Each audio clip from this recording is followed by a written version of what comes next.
नमस्कार, आप सुन रहे हैं सनातनी आवाज़ और मैं हूं आपके साथ तनु शर्मा। आप सबका स्वागत है। सनातनी आवाज़ में आज हम बात करेंगे गोवर्धन पूजा 2025 में कब है और गोवर्धन पूजा की विधि, पूजा का शुभ मुहूर्त, उसके उपाय और इसके साथ ही जानेंगे गोवर्धन पूजा का पर्व क्यों मनाया जाता है और गोवर्धन पूजा का इतिहास क्या है, अन्नकूट क्या है। तो चलिए शुरू करते हैं। दोस्तों, हिंदू पंचांग के अनुसार गोवर्धन पूजा कार्तिक मास शुक्ल पक्ष की प्रतिपदा तिथि में दिवाली के एक दिन बाद मनाई जाती है। ये पर्व भगवान श्री कृष्ण को समर्पित है। इस दिन भगवान कृष्ण जी की पूजा कर उन्हें विशेष भोग लगाया जाता है। इसे अन्नकूट भी कहते हैं। इस दिन गोवर्धन पर्वत, गाय और भगवान श्री कृष्ण की पूजा से जीवन में शुभता आती है। आइए जानते हैं साल 2025 में गोवर्धन पूजा कब है।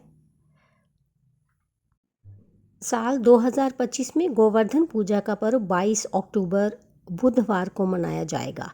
गोवर्धन पूजा प्रातःकाल मुहूर्त प्रातःकाल 6:26 से प्रातःकाल 8:42 तक है। गोवर्धन पूजा सायंकाल मुहूर्त सायंकाल 3:29 से सायंकाल 5:44 पर। प्रतिपदा तिथि आरंभ है 21 अक्टूबर सायंकाल 5:54 पर। प्रतिपदा तिथि समाप्त 22 अक्टूबर रात्रि 8:16 पर। अब बात करते हैं गोवर्धन पूजा विधि की।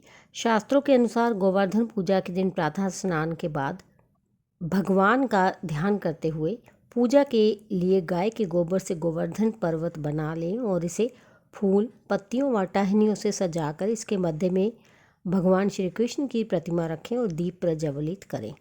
सभी पूजन सामग्री भगवान को अर्पित करें। पूजा में इस्तेमाल किया गया दूध, दही, गंगाजल, शहद, बताशे का प्रसाद सभी को बांट दें।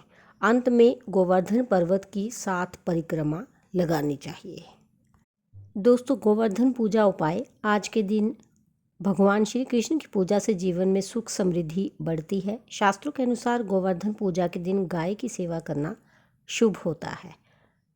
इस दिन गोवर्धन पर्वत बनाकर पूजा करनी चाहिए। कार्तिक मास में तुलसी पूजन का विशेष महत्व है। ऐसे में इस दिन तुलसी के पास घी का दीपक जलाने से धन की कमी नहीं होती। इस दिन भगवान श्री कृष्ण को पंचामृत चढ़ाने से सभी सुखों की प्राप्ति होती है। चलिए दोस्तों, अब आपको बताते हैं गोवर्धन पूजा के इतिहास के बारे में। पौराणिक कथा। जब श्री कृष्ण ने देखा कि ब्रजवासी हर साल इंद्र की पूजा करते हैं ताकि बारिश हो और खेती ठीक हो, तो उन्होंने ये परंपरा बदलने का विचार किया। कृष्ण ने सभी से कहा कि हमें गोवर्धन पर्वत, गायों और कृषि कार्य का धन्यवाद करना चाहिए, क्योंकि यही हमें अन्न, जल और जीवन देते हैं। सभी ब्रजवासी कृष्ण की बात मानकर गोवर्धन की पूजा करने लगे। इंद्रदेव नाराज हो गए और उन्होंने मूसलाधार बारिश शुरू कर दी। तब श्री कृष्ण ने अपनी छोटी अंगुली पर गोवर्धन पर्वत उठा लिया और सब लोगों व पशुओं को उसकी छांव में सुरक्षित कर दिया। ये सिलसिला 7 दिन तक चला। अंततः इंद्र को अपनी गलती का एहसास हुआ और उन्होंने श्री कृष्ण को गोविंद नाम दिया, जिसका अर्थ है गोपों की रक्षा करने वाला। अन्नकूट क्या है? अन्नकूट का अर्थ है अन्न का विशाल ढेर। ये गोवर्धन पूजा का महत्वपूर्ण हिस्सा है। दोस्तों, इस दिन 56 या उससे अधिक प्रकार के पकवान बनाए जाते हैं। इन्हें भोग के रूप में श्री कृष्ण को अर्पित किया जाता है। इस अन्नकूट को बाद में सभी को प्रसाद के रूप में बांटा जाता है। अन्नकूट का उद्देश्य श्री कृष्ण के प्रति आभार प्रकट करना, अन्न की महत्ता समझना, समाज में साझा भोग और समर्पण की भावना को बढ़ावा देना। गोवर्धन पूजा में क्या क्या होता है?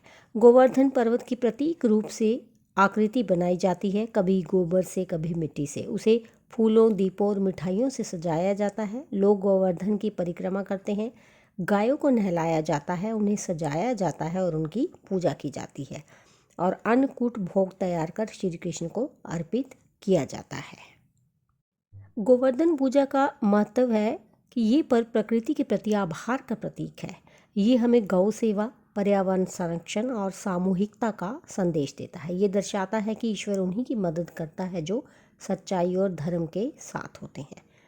तो अंत में हम यही कह सकते हैं कि गोवर्धन पूजा केवल एक धार्मिक परंपरा नहीं, बल्कि प्राकृतिक संतुलन, कृषि का सम्मान और ईश्वर की करुणा को समझने का एक जरिया है।